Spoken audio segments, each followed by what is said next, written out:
chỗ ơi nó có mũi tiết. Nó mũi tiết rồi. Pass đi. Ô mẹ rồi. Đây cả làm pơ lên. Đâu mà cô sợ nó có chứ đâu. Chỗ. Đâu tối nè. Nó xa hơn nữa phải lôi với lao đi trong bạch đó. Không nó khó mà. Mở hết pass ý á. Nghe nè nè. Trời. Đúng Ghê rồi. nè. Còn năng nè. Đấy. Không nó khó chứ đâu. Ai sọc xoay á, xa chi mà quỳnh rồi. Đấy, này nó khó đi đâu. To, xa nữa. À. Ơi, bố ơi. Đúng rồi. Chỗ đúng. Chỗ ơi. Không đi đâu. Mau tới rồi. Khó mà. Chỗ đó bố ơi. Bạn mà trừ nó kìa ơi. Mỏi. Này nè. Ê, một đấy. Ôi. Trời ơi, rạc thế trời ơi, là cái gì đâu. Khó đi đâu. Xa xin thôi.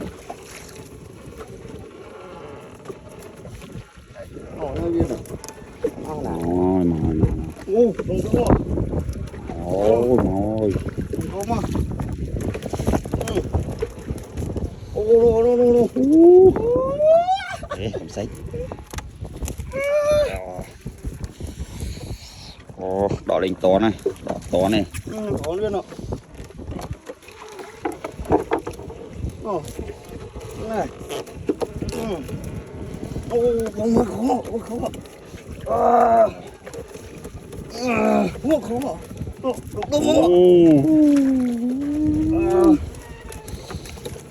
Trời ơi. Nó khó đi ạ. Ôi. Nó không khó. Nó.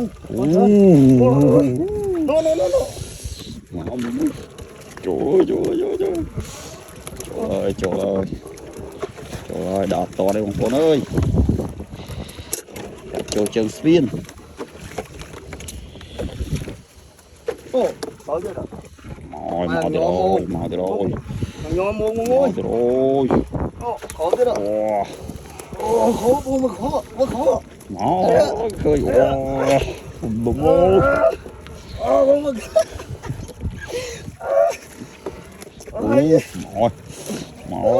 Khó đâu bằng sớm rồi sao rồi. Ai chỗ nó khó chứ đâu. Đúng rồi. Trời ơi. Mua việc pass đi. Trời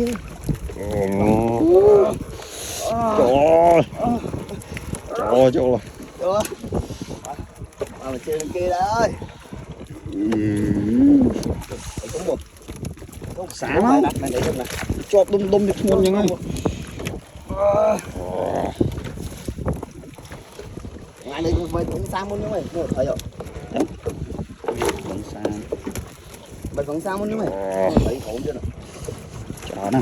Thấy cái. Chờ nè. Mày sang muốn như thế chẳng nhân sang cho sạch mông mày. Ngồi trời ạ. Đúng ơi. Bạn trường kê đây ơi. Đã đúng không? Bật lên to này.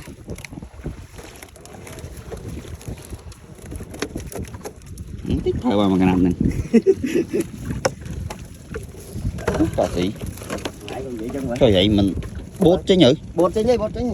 Bốt trên muối không? Trên đây. Bột trên Là nhỉ. bốt bắt này. Là bột đây. Bắt lên. Nô. Lạ ngay. Nô khó đi đâu. Khó chơi. Nô khó là thở này. Nô kia rồi. Ngay giật ta xây ngay trôi tới cái kia này. Nô khó tất kia rồi. Nô. Mơ đó giật pass đi thôi. Quả pa pin nó mình là bốt tên nào. Nó mui kia rồi. Mui cái mà câu. Nô. Đúng quá. Trên kia ngay ơi. Nô. Nơi chưa được.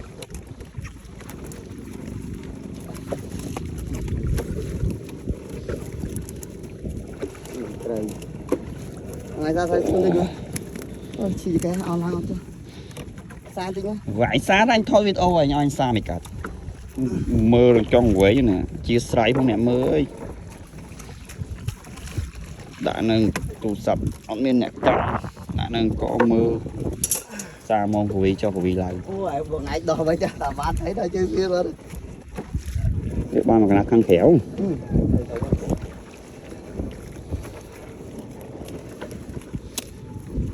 kéo nè không nhìn sao lên rồi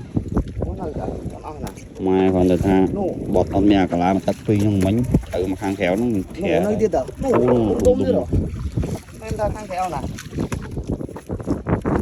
ta khăn khéo mình chọn chiên khéo thì chọn chiên ngon nó cũng chứ rồi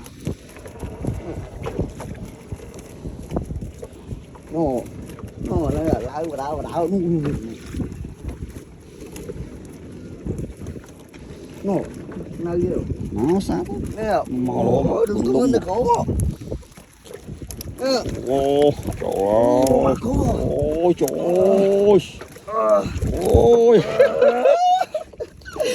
xả lại nữa đó sao vậy đó lại cho đó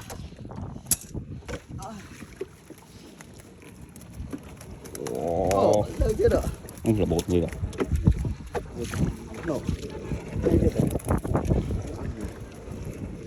ngay thở nó ngay sao tôi hăng ngay thở đúng rồi ngay chứ được nó nè cho tôi uống pasi cái đó ta cắn nó pasi nhỉ đẹp ngon mà tắm này tắm luôn tắm ô tắm mùi quê rồi thử nó kẹo chiên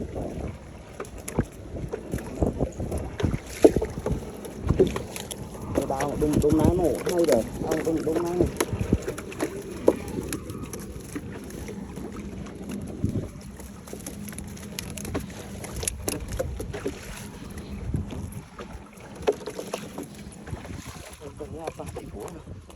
ngày đôi kia ngon hơn rồi số đó thôi mày vừa đúng không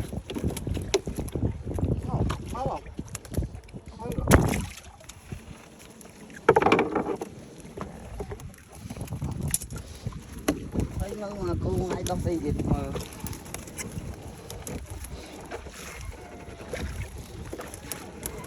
giá tập phạt pin bạn ở trên kia ấy nữa nó mình sao ôn này mà vậy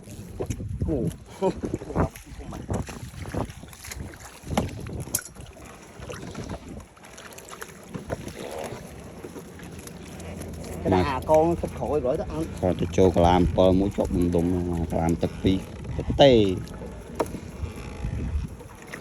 xong nó phải không đá sau khi nó đá xong thì bố được cái cao rồi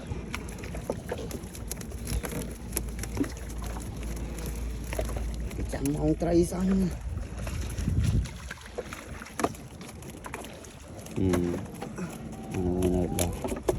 nên cho cái tiền thì dễ lại kịp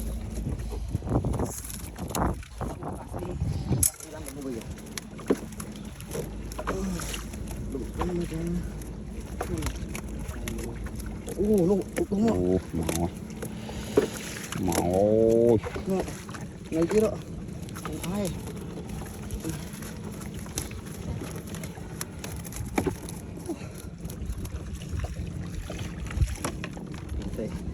việc itu ante apa như ta từ cả tiền tù vinh rồi đâu làm bởi vậy làm bậy mày trái làm bậy vờ rồi lấy sao chứ làm vậy lia rồi u màu nó u màu thằng khổ một thằng khổ mày cay bây giờ đặt kẹo cay cay mùi ơi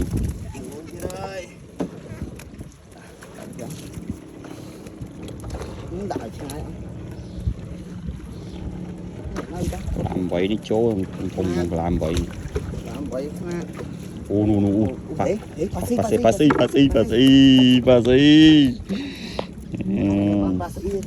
đó một đó pasi nữa đóដូចមិនប៉ាស៊ីអូប៉ាស៊ី pasi đó du lên một con អត់ទេ pasi សាខប៉ាវ៉ាអូ nó giờ cái nào này làm vậy បើនិយាយយ៉ាត់ប៉ាស៊ី vừa làm vậy thì tôi với tôi trong ăn thôi nơi rồi thấy rồi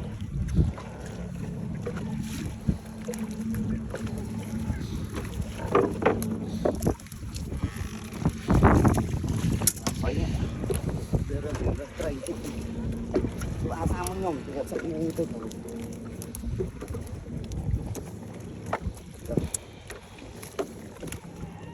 nông thủy sản gì đó ăn muối thử được hàng khéo ô chứ nhưng thấy sáng sọc lô rồi thế chọc ngặt chip thì nè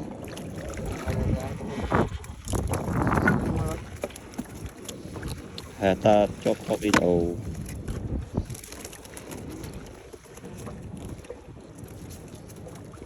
phù lâu phù hộ làm bẫy của ông pha xí đẩy đai chứ ba y hai đôi mươi cuối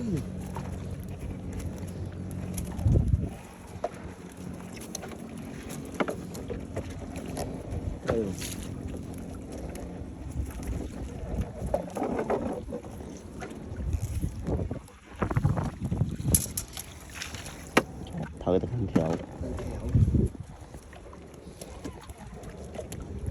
thử lên cái sao sau đó đây nó chụp hạch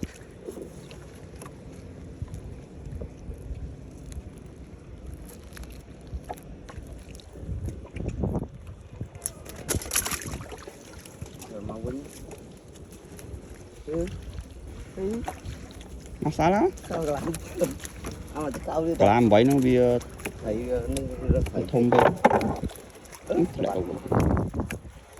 coi nơi làm vậy nó thấy làm vậy là khát khát chọc làm pơ trong lọt cái nó không mà pha xí nó không nơi vừa nơi đang thấy tao mà lại luôn đông này muốn chờ này cho là việc này đọt cả hơi đấy thế nhưng tôi lại đi xa rồi xa ở trong trình nà nó khổ mùi chưa được nà rồi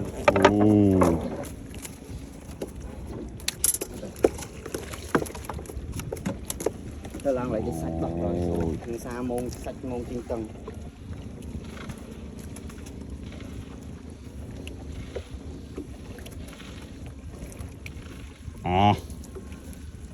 mùi biết chọc chứ ngày ba lá em tao thấy đó